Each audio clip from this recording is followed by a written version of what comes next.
Hello students, स्वागत है हमारे चैनल पर। आपका आज हम आपके लिए लेकर आए हैं कक्षा 8 की मल्हार हिंदी पाठ्य पुस्तक, उसका अध्याय नंबर 5 यानी कि पाठ संख्या 5, जिसका नाम है कबीर के दोहे। इससे पहले हमने 4 पाठ के अंदर की गतिविधियों सहित पाठ से बाहर, पाठ से आगे सारे अभ्यास प्रश्न और गतिविधियां अपने चैनल पर डाल दी हैं। यदि स्टूडेंट्स आपने अभी तक नहीं देखी हैं तो हमारे चैनल पर जाकर आप देख सकते हैं। आज हम शुरू करेंगे कबीर के दोहे पाठ 5 को। तो सबसे पहले हम इसका वाचन करेंगे। यहाँ पर कबीर के दोहे दिए हुए हैं। साँच बराबर तप नहीं, झूठ बराबर पाप, जाके हृदय साँच है, ता हृदय गुरु आप। बड़ा हुआ तो क्या हुआ, जैसे पेड़ खजूर, पंथी को छाया नहीं, फल लागे अति दूर। गुरु गोविंद दोहु खड़ी, काके लागों पाए, बलिहारी गुरु आपने, गोविंद दियो बताए।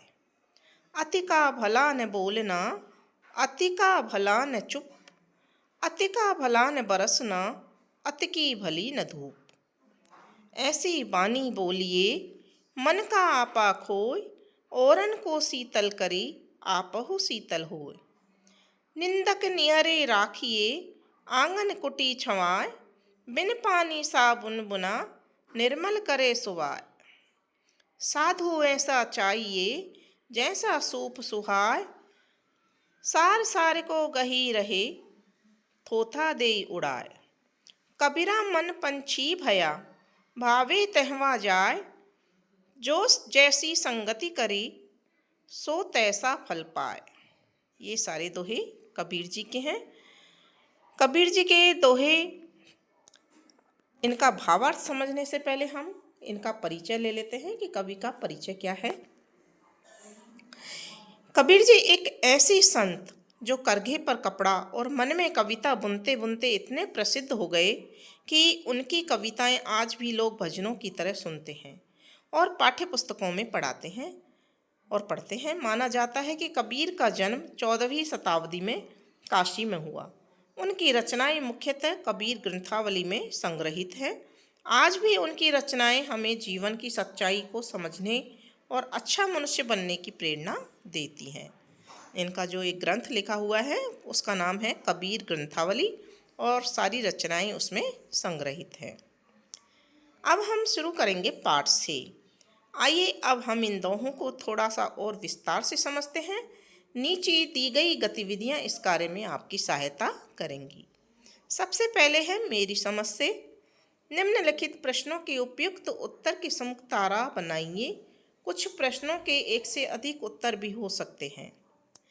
फर्स्ट है, गुरु गोविंद दोहु खड़ी, काके लागो पाए, बलिहारी गुरु आपने, गोविंद दियो बताए। इस दोहे में किसके विषय में बताया गया है? तो यहाँ पर गुरु का महत्व बताया है, इसलिए यहाँ पर सेकंड ऑप्शन सही उत्तर हो जाएगा। तो इसके आगे तारा बना देंगे। फिर दूसरा है, अति का भला न बोलना, अति का भला न चूप, अति का भला न बरसना, अति की भली न धूप। इस दोहे का मूल संदेश क्या है? तो बच्चों, इसमें अति का भला न बोलना, अति यानी बहुत ज़्यादा, यानी कि हम किसी भी कार्य को बहुत ज़्यादा करेंगे तो वो हमेशा नुकसानदायक होता है। तो यहाँ पर स ऑप्शन सही मुझे लग रहा है। हर परिस्थिति में संतुलन का होना आवश्यक है। ठीक है ना, कि अति बोलना भी नहीं चाहिए और अति चुप भी नहीं रहना चाहिए। ज़्यादा नहीं बोलना चाहिए, ज़्यादा चुप नहीं रहना चाहिए और ज़्यादा बरसना भी नहीं चाहिए और ना ही ज़्यादा धूप होनी चाहिए। ठीक है ना। तीसरा है, बड़ा हुआ तो क्या हुआ, जैसे पेड़ खजूर, पंथी को छाया नहीं, फल लागे अति दूर। यह दोहा किस जीवन कौशल को विकसित करने पर बल देता है? तो ये एक खजूर के पेड़ को ऐसा बताया है कि ना तो उससे किसी को आने जाने वाले को, पंथी यानी कि कोई राहगीर आता है, उसको छाया मिलती है, तो ऐसा बड़े होने का कोई फायदा नहीं है।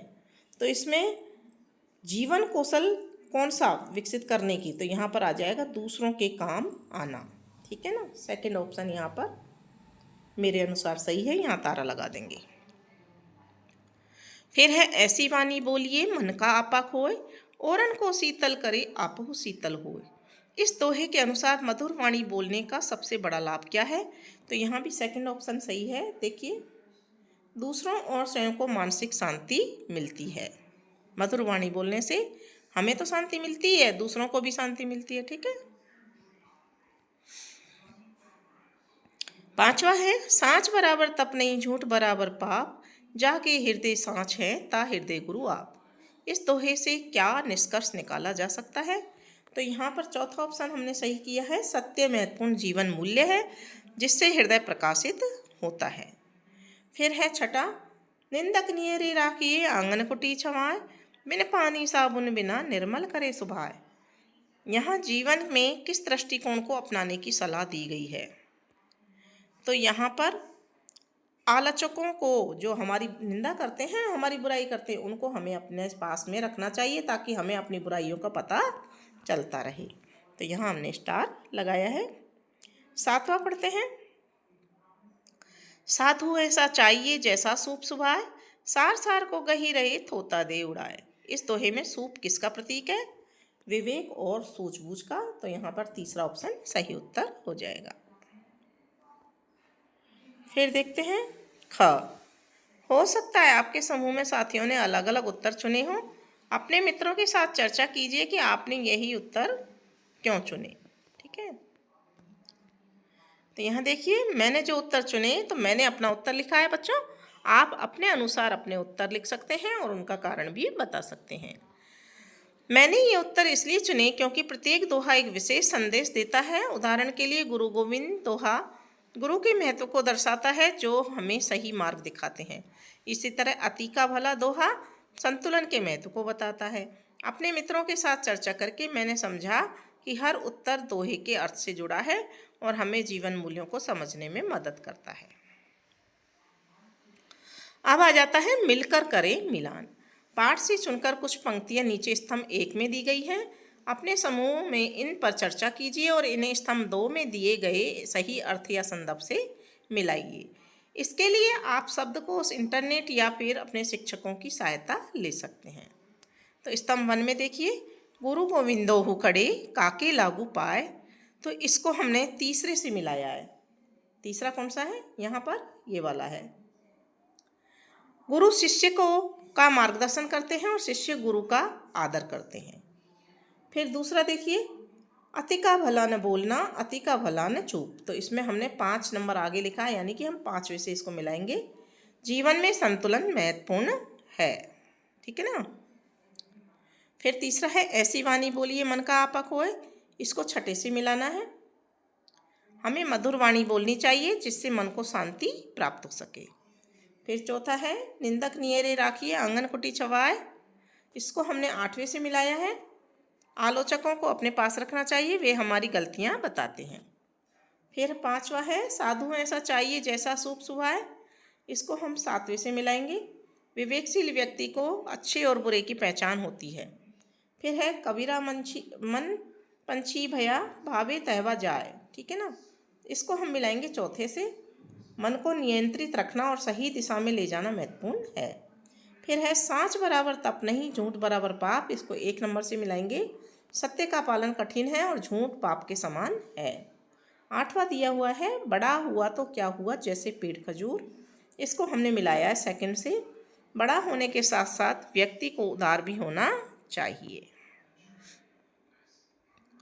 देखिए, फिर यहाँ पर एक पिक्चर या एक चित्र दे रखा है जिसमें एक बालक और एक बालिका है। बालिका ने एक बुजुर्ग का हाथ पकड़ रखा है जो डंडा लेकर चल रहे हैं। ख है नीचे स्तंभ 1 में दी गई दोहों की पंक्तियों को स्तंभ 2 में दी गई उपयुक्त पंक्तियों से जोड़िए। गुरु गोविंद दोहु खड़े काकी लागू पाए। तो इसके आगे क्या आ जाएगा? बलिहारी गुरु आपने गोविंद दियो बताए। 8वां नंबर, तो हमने 8 इसके नाम आगे लिख दिया है। ठीक है। इस तरह से इसको मिलान भी कर सकते हैं। अति का भला न बोलना अति का भला न चूप, और अति का भला न बरसना अति की भली न धूप। ठीक है। इसको छठे से मिला देंगे। फिर ऐसी वाणी बोलिए मन का आपा खोए। तो इसको दूसरे से मिलाएंगे। औरन को शीतल करे आपो शीतल होए। निंदक नियरे राखिए आंगन कुटी छवाए, पहले से मिल जाएगा ये। बिन पानी साबुन बिना निर्मल करे सुबाए, साधु ऐसा चाहिए जैसा सूप सुबाए, चौथे से मिलाएंगे इसको। सार सार को गही रहे थोथा दे उड़ा, कबीरा मन पंछी भया भावे तहवा जाए, इसको सातवें से मिला देंगे। जो जैसी संगति करे तो सो तैसा फल पाए, बड़ा हुआ तो क्या हुआ जैसे पेड़ खजूर, पंथी को छाया नहीं फल लागे आती दूर। साँच बराबर तप नहीं झूठ बराबर पाप, जाके हृदय साँच है ता हृदय गुरु आप। तो इस तरह से हमने इनका मिलान कर दिया है। हमने यहाँ पर इनके आगे नंबर, सही नंबर लिखा है जिससे हमको मिलाना है। अब आ जाती है पंक्तियों पर चर्चा। पाठ से चुनकर कुछ पंक्तियाँ नीचे दी गई हैं, इन्हें ध्यानपूर्वक पढ़िए, इन पर विचार कीजिए। आपको इनका क्या अर्थ समझ में आया, अपने विचार अपने समूह में साझा कीजिए और लिखिए। कबीरा मन पंछी भया भावे तहवा जाए, जो जैसी संगत करे सो तैसा फल पाए, साँच बराबर तप नहीं झूठ बराबर पाप, जाके हृदय साँच है ता हृदय गुरु आप। तो यहाँ देखिए पहला दोहा जो दे रखा है इसके बारे में पहले पढ़ते हैं। यह दोहा बताता है कि मनुष्य का मन एक पंछी की तरह स्वतंत्र होता है और वह जिस संगति में रहता है उसी के अनुसार उसका व्यवहार और फल बनता है। अच्छी संगति अच्छे परिणाम देती है, जबकि बुरी संगति बुरे परिणाम देती है। चर्चा में हम क्या बोल सकते हैं, मेरे समूह में हमने माना कि संगति का प्रभाव हमारे विचारों और कार्यों पर पड़ता है। उदाहरण के लिए यदि हम मेहनती मित्रों के साथ में रहेंगे तो हम भी मेहनत करने लगते हैं। फिर है साँच बराबर तप नहीं झूठ बराबर पाप, जाके हृदय साँच है ता हृदय गुरु आप। इसका अर्थ है कि सत्य बोलना सबसे बड़ा तप है और झूठ बोलना सबसे बड़ा पाप है। जो व्यक्ति सत्यनिष्ठ है उसके हृदय में गुरु स्वयं निवास करते हैं। और चर्चा में हमने समूह में की कि सत्य हमें आत्मविश्वास देता है और झूठ से बचने से मन शुद्ध रहता है। उदाहरण के लिए यदि हम परीक्षा में सत्य बोलते हैं तो हमें डर नहीं लगता है। फिर है सोच विचार के लिए। पाठ को पुनः ध्यान से पढ़िए, पता लगाइए और लिखिए। गुरु गोविंद दोहु खड़े का केला गुपाए, इस गोहे में गुरु को गोविंद ईश्वर से भी ऊपर स्थान दिया गया है। क्या आप इससे सहमत हैं? अपने विचार लिखिए। तो यहाँ इसका उत्तर देखेंगे। मैं इससे सहमत हूँ क्योंकि गुरु हमें सही मार्ग दिखाते हैं और ईश्वर तक पहुँचने का रास्ता बताते हैं। बिना गुरु के मार्गदर्शन के हम भटक सकते हैं। उदाहरण के लिए मेरे शिक्षक ने मुझे अनुशासन सिखाया जिससे मैं बेहतर इंसान बना। दूसरा है बड़ा हुआ तो क्या हुआ जैसे पेड़ खजूर। इस दोहे में कहा गया है कि सिर्फ बड़ा या संपन्न होना ही पर्याप्त नहीं है। बड़े या संपन्न होने के साथ साथ मनुष्य में और कौन कौन सी विशेषताएं होनी चाहिए, अपने विचार साझा कीजिए।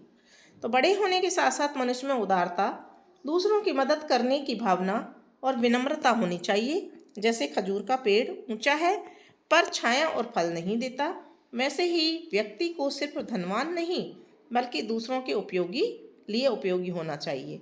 उदाहरण के लिए एक धनी व्यक्ति यदि दान करता है तो वह समाज के लिए उपयोगी होता है। फिर ग पर दिया हुआ है ऐसी वाणी बोलिए मन का आपा खोए। क्या आप मानते हैं कि शब्दों का प्रभाव केवल दूसरों पर ही नहीं स्वयं पर भी पड़ता है? आपके बोले गए शब्द ने आपके किसी अन्य के स्वभाव या मनोदशा को कैसे परिवर्तित किया, उदाहरण सहित बताइए। हाँ, मैं मानता हूँ कि शब्दों का प्रभाव दूसरों और स्वयं दोनों पर पड़ता है। उदाहरण के लिए एक बार मैंने अपने दोस्त को गुस्से में कठोर शब्द कहे जिससे वह दुखी हुआ और मुझे भी बाद में पछतावा हुआ। फिर मैंने माफ़ी मांगी और मधुर शब्दों में बात की जिससे हम दोनों को शांति मिली। आगे वाला है जो जैसी संगति करे वे तो सो तैसा फल पाए। हमारे विचारों और कार्यों पर संगति का क्या प्रभाव पड़ता है, उदाहरण सहित बताइए। संगति हमारे विचारों और कार्यों को बहुत प्रभावित करती है। उदाहरण के लिए हम मेहनती और सकारात्मक मित्रों के साथ रहते हैं तो हम भी मेहनत और सकारात्मक सोच अपनाते हैं। मेरे एक मित्र ने मुझे किताब पढ़ने की आदत डाली जिससे मेरे अंक बेहतर हुए। अब है दोहे की रचना। अति का भला न बोलना, अति का भला न चूप, अति का भला न बरसना, अति कीन भली न धूप। इन दोनों पंक्तियों पर ध्यान दीजिए। इन दोनों पंक्तियों के दो भाग दिखाई दे रहे हैं। इन चारों भागों का पहला शब्द है अति। इस कारण इस दोहे में एक विशेष प्रभाव उत्पन्न हो गया है।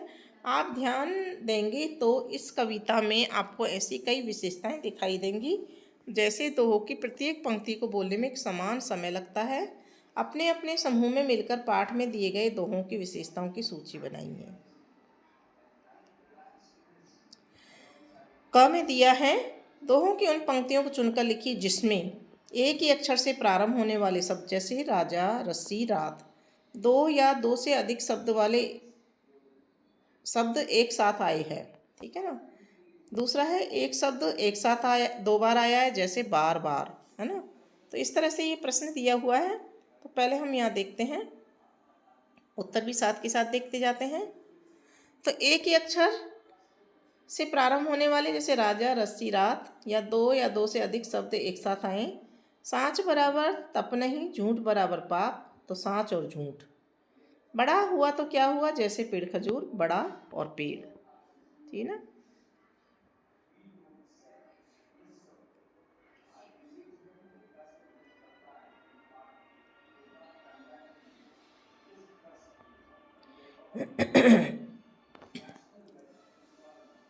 और एक शब्द एक साथ दो बार आया है, जैसे बार बार, गुरु गोविंदो हु खड़े काके लागू पाए, अतिका भला न बोलना, अतिका भला न चूप। तो यहाँ पर गुरु और गोविंद ये एक साथ दो बार आ गया है, और यहाँ पर अति अति दो बार आया है।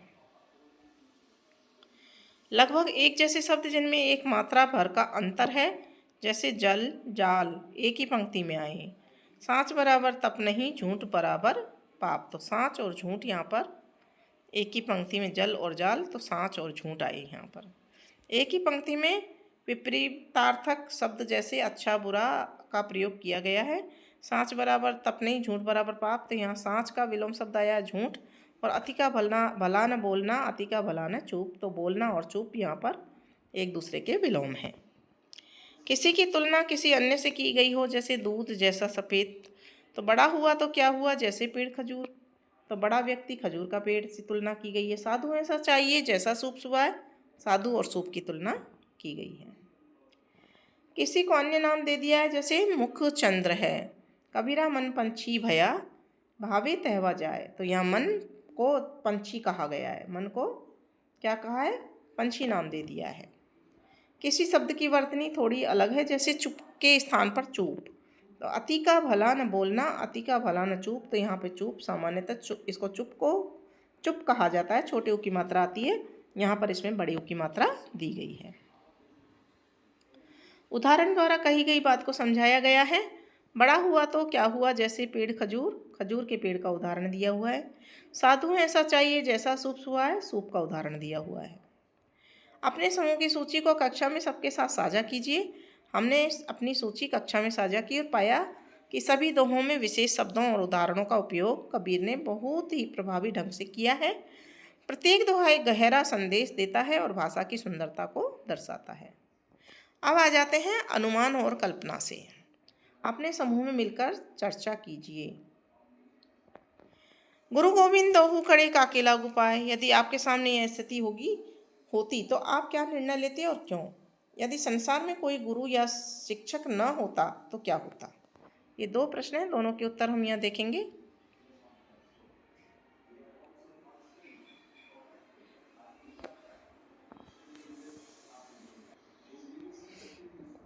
तो यहाँ पर इसका उत्तर है, मैं गुरु के चरणों में प्रणाम करता, क्योंकि गुरु ही हमें ईश्वर तक पहुँचने का रास्ता दिखाते हैं। मेरे शिक्षक ने मुझे सही गलत का ज्ञान दिया, जिससे मैं बेहतर निर्णय ले सका। यदि संसार में कोई गुरु या शिक्षक न होता तो क्या होता? बिना गुरु के लोग भटक जाते, सही गलत का ज्ञान नहीं होता और समाज में अज्ञानता बढ़ जाती। उदाहरण के लिए, बिना शिक्षक के हमें गणित या विज्ञान समझने में कठिनाई होती। अति का भला न बोलना, अति का भला न चूप। यदि कोई व्यक्ति अधिक बोलता है या अधिक चुप रहता है तो उसके जीवन पर क्या प्रभाव पड़ सकता है? बहुत अधिक बोलने से लोग उसे गंभीरता से नहीं लेते और बहुत चुप रहने से वह अपनी बात व्यक्त नहीं कर पाता। दोनों ही स्थिति में संतुलन की कमी से रिश्ते खराब हो सकते हैं। अगला है, यदि वर्षा आवश्यकता से अधिक या कम हो तो क्या परिणाम हो सकते हैं? अधिक वर्षा से बाढ़ आ सकती है और कम वर्षा से सूखा पड़ सकता है, जिससे फसलें नष्ट हो सकती हैं। आवश्यकता से अधिक मोबाइल या मल्टीमीडिया का प्रयोग करने से क्या परिणाम हो सकते हैं? अधिक मोबाइल के उपयोग से समय बर्बाद होता है, आंखें खराब हो सकती हैं और पढ़ाई में ध्यान कम लगता है। साँच बराबर तप नहीं, झूठ बराबर पाप। झूठ बोलने पर आपके जीवन पर क्या प्रभाव पड़ सकता है? झूठ बोलने से लोग हम पर भरोसा नहीं करते, हमें पछतावा होता है। उदाहरण के लिए, यदि मैं होमवर्क न करने का झूठ बोलूं, तो शिक्षक को पता चलने पर सजा मिल सकती है। कल्पना कीजिए कि आपके शिक्षक ने आपके किसी गलत उत्तर के लिए अंक दे दिए हैं। ऐसी परिस्थिति में आप क्या करेंगे?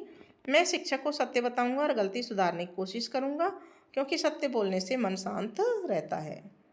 अगला है, ऐसी वाणी बोलिए मन का आपा खोए। यदि सभी मनुष्य अपनी वाणी को मधुर और शांति देने वाली बना लेंगे, तो लोगों में क्या परिवर्तन आ सकते हैं? लोग एक दूसरे से प्रेम और सम्मान से बात करेंगे, जिससे झगड़े कम होंगे और समाज में शांति बढ़ेगी। क्या कोई ऐसी परिस्थिति हो सकती है जहां कटु वचन बोलना आवश्यक हो? अनुमान लगाइए। हाँ, यदि कोई गलत काम कर रहा हो तो उसे रोकने के लिए कठोर शब्द बोलना पड़ सकता है। जैसे यदि कोई नियम तोड़ रहा हो तो उसे चेतावनी देना जरूरी है। फिर अगला है, बड़ा हुआ तो क्या हुआ जैसे पेड़ खजूर। यदि कोई व्यक्ति अपने बड़े होने का अहंकार रखता है, तो आप इस दोहे का उपयोग करते हुए उसे बड़े होने या संपन्न होने का क्या अर्थ बताएंगे या समझाएंगे?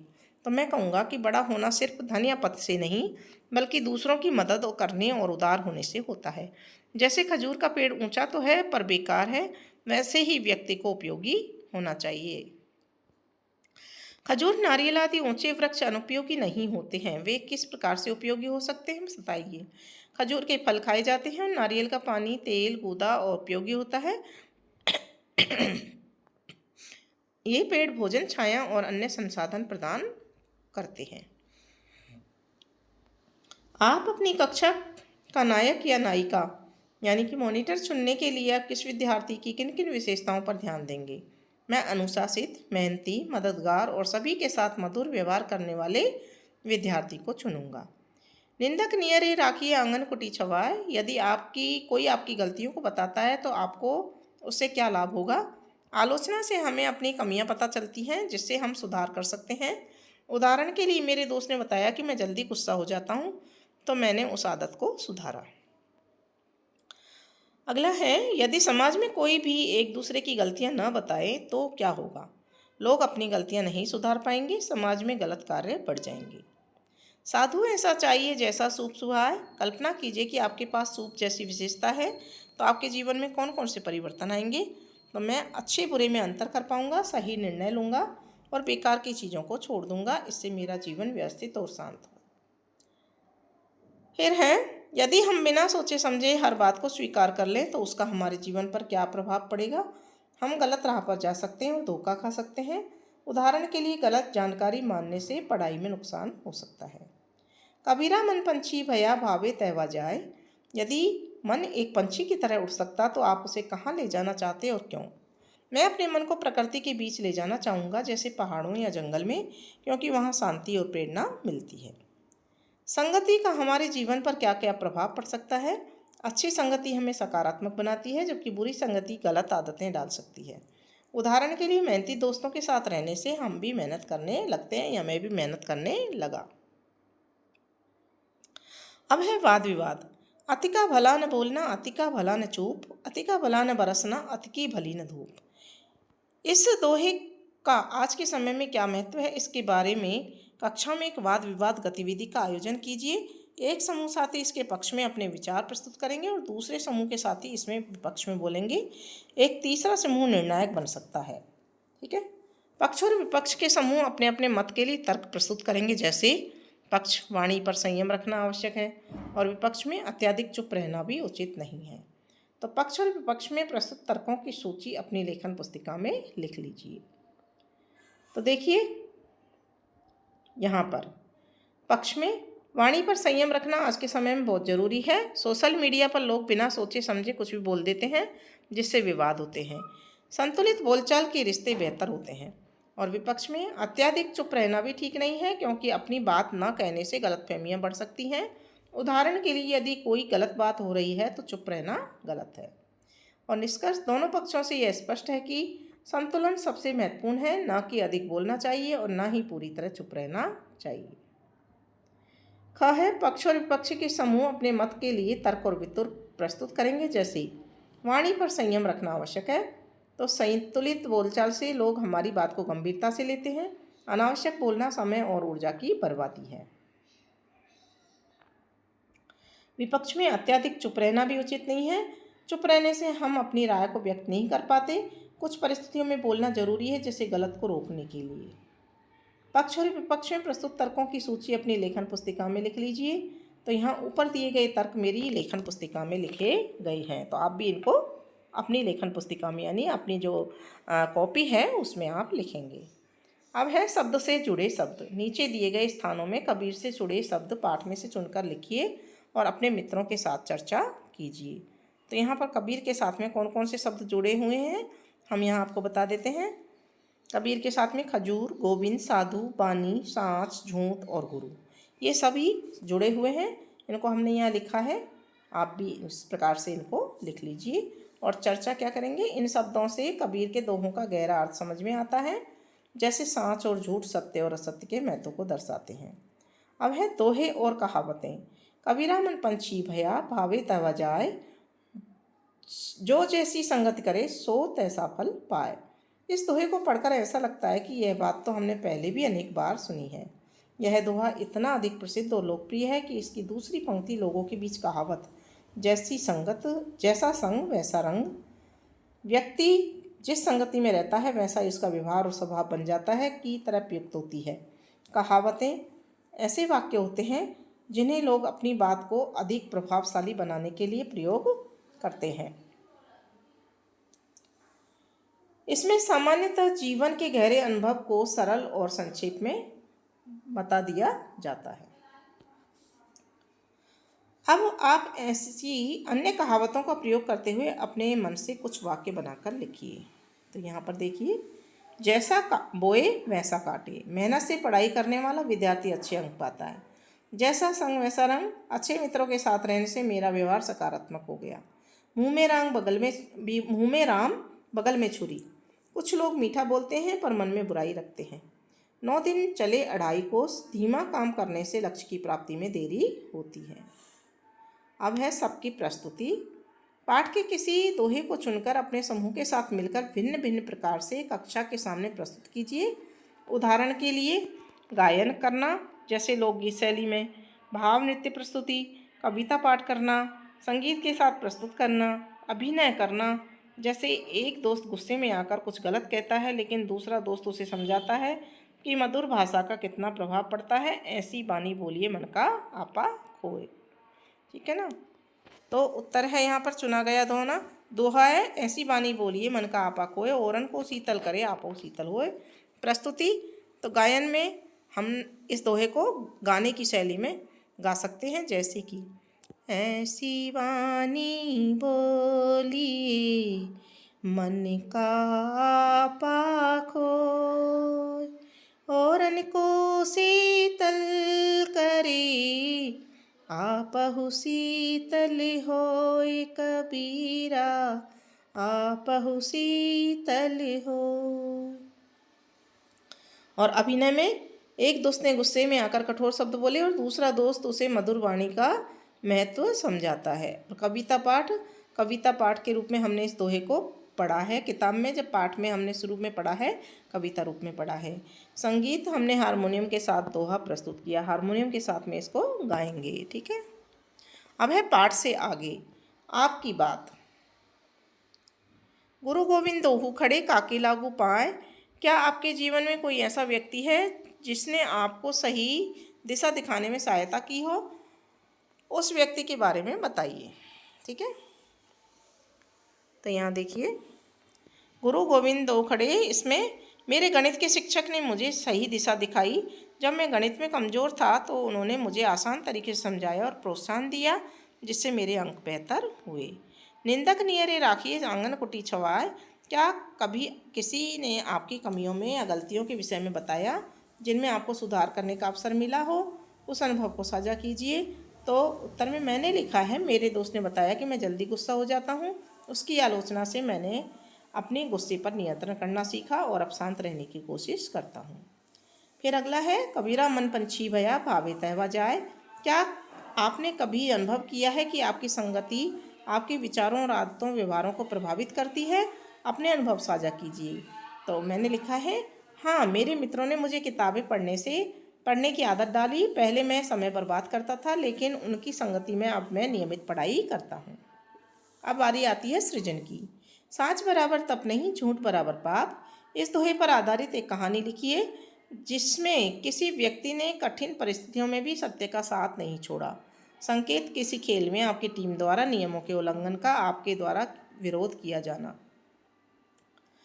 फिर दूसरा भी दे रखा है इसमें, गुरु गोविंद दो खड़े काके लागू पाए। इस दोहे को ध्यान में रखते हुए किसी प्रेरणादायक शिक्षक से साक्षात्कार कीजिए और उनके योगदान पर एक निबंध लिखिए। तो पहले में हम देखो कहानी लिखनी है हमको। तो यहाँ पर हमने यहाँ से शुरू की है कहानी। एक बार एक स्कूल में खेल प्रतियोगिता थी। राहुल ने दौड़ में हिस्सा लिया, लेकिन वह गलत रास्ते से दौड़ा और जीत गया। जब शिक्षक ने पूछा तो उसने सत्य बोला कि उसने गलती की। शिक्षक ने उसकी ईमानदारी की प्रशंसा की और उसे दूसरा मौका दिया। राहुल ने फिर मेहनत की और सही तरीके से जीत हासिल की। इससे उसे समझ में आया कि सत्य बोलना सबसे बड़ा तप है। फिर दूसरा जो है दोहा, गुरु गोविंद दो खड़े काके लागू पाए। तो इसमें हमें निबंध लिखना है। मेरे हिंदी के शिक्षक श्री रमेश शर्मा मेरे लिए प्रेरणा स्रोत हैं। मैंने उनसे साक्षात्कार किया जब उन्होंने बताया कि शिक्षक का कर्तव्य बच्चों को सही मार्ग दिखाना है। उन्होंने मुझे कबीर के दोहों का अर्थ समझाया, अनुशासन सिखाया। एक बार जब मैं कक्षा में ध्यान नहीं दे रहा था तो उन्होंने मुझे प्यार से समझाया और प्रोत्साहित किया। उनके मार्गदर्शन में से मैंने हिंदी में अच्छे अंक प्राप्त किए। कबीर के दोहे की तरह मेरे शिक्षक ने मुझे सत्य और नैतिकता का मार्ग दिखाया। कबीरा हमारे समय में। कल्पना कीजिए कि कबीर आज के समय में आ गए हैं, तो वे आज किन किन विषयों पर कविता लिख सकते हैं, उन विषयों की सूची बनाइए। तो यहाँ देखिए, सोशल मीडिया का दुरुपयोग पर, पर्यावरण प्रदूषण पर, शिक्षा में नैतिकता की कमी पर, और सामाजिक एकता और तकनीक का अति उपयोग पर। यहाँ पर इन विषयों पर वो लिख सकते हैं। इन विषयों पर आप भी दो दो पंक्तियाँ लिखिए। तो सोशल मीडिया का दुरुपयोग, फेसबुक ट्विटर मन को भटकाए, सत्य से दूर ले जाए। फिर मधुर वाणी से जोड़ो दिल, झूठी खबर न फैलाए। पर्यावरण प्रदूषण पर, पेड़ कटे धरती रोए, जीवन का आधार खोए, हरियाली को अपनाओ, प्रदूषण से धरती बचाओ। शिक्षा में नैतिकता की कमी, पढ़ाई में सत्य भूले ना जाना, नैतिकता का पाठ पढ़ाना, विद्या विनय दे सच्चा ज्ञान, बनाए मनुष्य महान। और सामाजिक एकता में, जात पात का भेद मिटाओ, सबको गले लगाओ, एकता से बल मिले सदा, समाज बने सुखी सदा।